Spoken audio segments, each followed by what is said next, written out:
Hey everyone, this is Jim. Welcome back. I'm here with Rob again. We're talking about international moving relocation in 2024. How's everything going over there? Going pretty well, Jim. How are you? Very good, very good. So here we are, March 2024. People are moving, relocating internationally. What's popular? How do you see things going early this year? Yeah, so we're kind of continuing with the trend of, we're always doing moves to the UK, to Northern Europe, to Western Europe, lots of France, lots of Portugal, lots of Spain, of course. That's always happening, Germany, and but we're still moving significant amounts of our clients to the typical countries, Australia, et cetera. But what has kind of stood out recently has been United Arab Emirates, a lot of Saudi Arabia. I think more business folks going to Saudi, and South Africa, which I think I mentioned before. But in fact, UAE, United Arab Emirates, I'm moving three people right now. And in fact, I'm working with someone who's a sort of a VIP.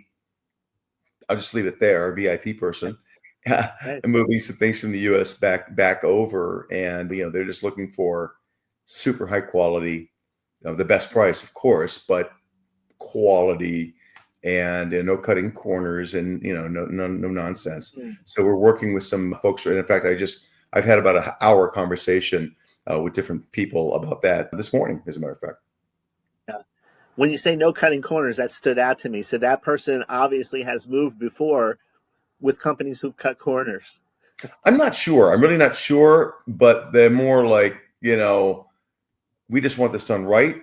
We trust that you're going to do it right.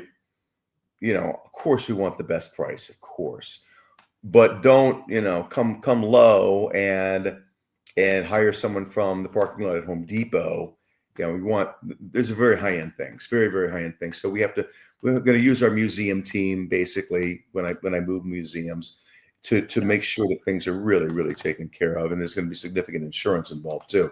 So that's really it. More concerned with the end result and the product than what the price is, although price always matters. Now, something like this, is this a combination of sea freight and air freight? This one's going to be the one I'm just speaking of right now is all air. All It's, air. it's all air. Yeah. We're going to do everything air to UAE and clear customs at the airport there in Abu Dhabi in this case. That'll be nice. So, what type of timeline is that? Well, it's hard to say because, well, typically I'll usually quote a client for something like that, maybe like, 2 to 4 weeks, Yeah. knowing that it could be much quicker because it really depends on when you can get a booking freight wise on the freight, air carrier. And it's not like going on Priceline and booking a seat. It's Yeah. not quite like that. So, we know what to do and how to do it and what it's going to cost, but we don't always immediately know how, when we're going to be able to do it and how long it's going to take. So I always say 2 to 3 weeks. I said 2 to 4. It's never 4, but 2 to 3 weeks. But it could be, it could be 3 days also to get it to the airport and clear customs there. So now is this mostly custom crating? A lot of custom crating for this type of move? Well, it can be. So in this particular case, yes, we're doing some custom crating, but it always has to be palletized, and it has to be palletized. This is detail that only I need to know. The client doesn't really need to know the minutia, but airlines require a certain type of palletization that is different than ocean.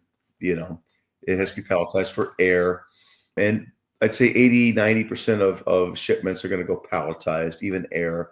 But in this particular case, it's not. It's going to be crated. Yeah, and there are certain restrictions that are a little bit different for air than for ocean. They really want to know about batteries, lithium ion particularly, and things of that nature. I remember we talked a little bit about the Middle East, Dubai and Abu Dhabi, very popular. Isn't one more, doesn't have one have more appeal for Westerners? Was it Abu Dhabi that has more appeal for Westerners, or was it Dubai? I forgot. Dubai for sure. Dubai is just more, Dubai is like, oh God, how could I put it? Dubai is kind of like New York City, whereas Abu Dhabi is sort of, I don't know, more industrial. It's more business. It's I not, got you. it's not as much glitz. Nice, amazing, but but Yeah, not Dubai is, yeah. yeah.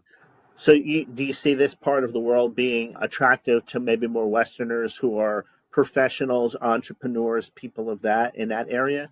Oh yeah, because first of all, you got the businesses that are already there, and they're bringing in talent to come and work. And it's not, like I said, it's not just UAE. It's Saudi, Yeah, it's Bahrain, it's Jordan, but it's also folks that are going there to be entrepreneurs or moving their business there. I mean, yeah. it's the tax situation there is really favorable. It's that they've really set things up to bring people in that are doing things. Not so much expats though. I'm not really seeing that many people, from my experience at least. I'm not seeing that many people saying retiring, selling their home, Yeah, and saying, you know what, let's go to UAE. You right, know, right. some, but it's not really that. It's more people that are still in the game. In the game, man, doing things, and Yeah, it's a great place for that. yeah. Well, Rob, as always, we'll put your number there on the screen. Thanks for the information. It's really interesting to see how things are going in that part of the world here in early 2024. I know you're busy, so I'll let you go, but next time we get together, maybe we'll talk about some of the other places that are very popular here early in the new year.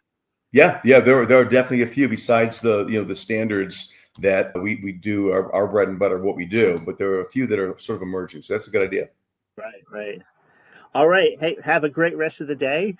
And hey, for those of you watching, thank you for watching, and we'll see you all in the next video. Bye for now.